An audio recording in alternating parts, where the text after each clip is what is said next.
Okay, we've all been there, right? A customer throws out an appliance brand name, and for just a split second, your mind goes completely blank. Well, that little moment of hesitation can totally shape the whole call. So, in this explainer, we're going to give you a framework to handle any brand name with total confidence, so you always sound like the expert you are. So just picture it. The phone rings. You pick it up, and a customer says, "My Gaggenau oven isn't heating." Gaggenau. Maybe you've heard it once, maybe never. And in that split second, what do? That moment can change everything. Do you sound like a pro, or do you kind of stumble? Look, the goal here is not to turn you into some walking encyclopedia of brands. I mean, that's impossible. This is all about giving you a mental framework, a tool, so that no matter what name they throw at you, Gaggenau, Atosa, or just a simple GE, you can answer with authority and build that trust right from the get-go. So first up, why does this even matter? I mean, it's just a name, right? Wrong.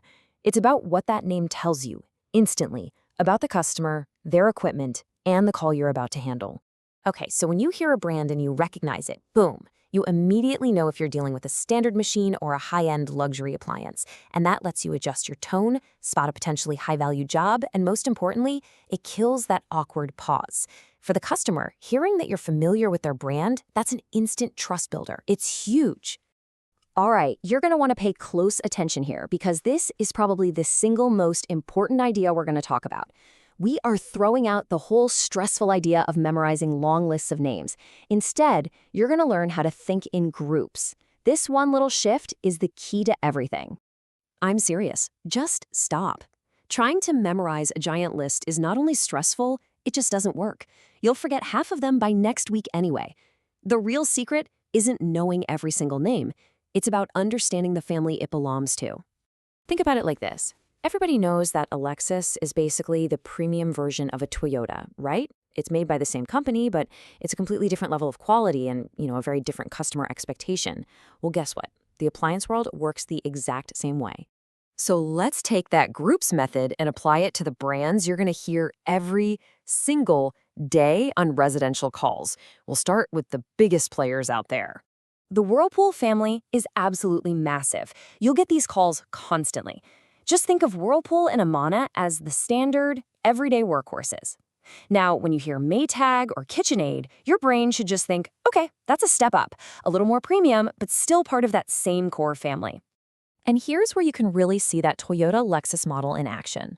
For the Electrolux family, it's simple. Frigidaire is their standard line and Electrolux is their premium line. GE takes it even further. You've got your standard GE, then a step up to Profile and Cafe, and then at the very top you have Monogram, their luxury brand. See the pattern? And here we are, right back to that name from the beginning, Gaggenau. It actually belongs to the Bosch Group. When you hear these names, think European engineering, and generally higher end. Bosch is kind of your entry point, while Thermador and Gaggenau are the full-on luxury players. Any of these names should immediately signal premium job in your mind.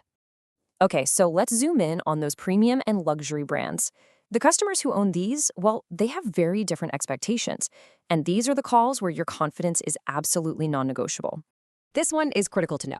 Sub-Zero, Wolf, and Cove. They might sound like three different companies, but they are one single, unified luxury kitchen system. Sub-Zero is refrigeration, Wolf is cooking, and Cove is dishwashers. If a customer mentions one, they probably have the whole set. This immediately tells you premium client, high expectations, high-value job. And beyond that main system, you'll hear some other big names. Miele is a major European luxury brand. Asco focuses mostly on laundry and dishwashers. And hey, see this one, Jenn-Air? That's another perfect example of our model. It's actually Whirlpool's high-end luxury line. And then you have brands like Decor and Blue Star, which usually means you're dealing with some serious professional-style cooking equipment. All right, let's switch gears completely now, because not every call you get is going to be from someone's home. When you hear a commercial brand name, the entire context of the call changes. So names like True, Turboair, or Tralson mean a business is on the line. A restaurant's walk-in cooler being down isn't just an inconvenience, that's money being lost every single minute. Urgency is the #1 priority, and your communication needs to be fast, direct, and really focused on logistics. And this is especially true for the big system brands. When you hear names like Colpack, Norlake, or Heatcraft, you don't need to know any of the technical details. You just need to recognize that this isn't a simple fridge. It's a large commercial system, and the problem is serious. Your mindset needs to immediately flip to urgency and efficiency. Okay, so you have the framework, you know the groups, but how does this actually change what you say and do on a live call? Let's put all this knowledge into action. Honestly, it really just comes down to this. For a standard brand, like a Whirlpool, you stick to your confident, structured script. For a premium brand, like a Miele, you're gonna elevate your tone a bit, be more precise, more professional, match their expectations. And when you hear a commercial brand, you cut right to the chase, be fast, be direct, and be business-focused. Now, for the most important question of all. Because no matter how much you learn, one day you will get a call with a brand name you've never ever heard of. So what do you do then? Here is your protocol. This is critical. First, do not guess or pretend you know it. Second, do not show confusion or hesitation. Your confidence doesn't come from knowing every name. It comes from having a solid process. You just calmly ask them to spell the name. You continue with your questions, and you focus on the real goal, which is getting the details and booking the job. And that really brings us to the final core principle of everything we've just talked about. It's not about the name itself. It's about what that name represents. Think of this as your new professional superpower. You're no longer just hearing names, you're recognizing patterns. You're instantly understanding the customer's expectations before they even have to say them. And because of that, you can communicate with an unshakable confidence. So let's end on this thought.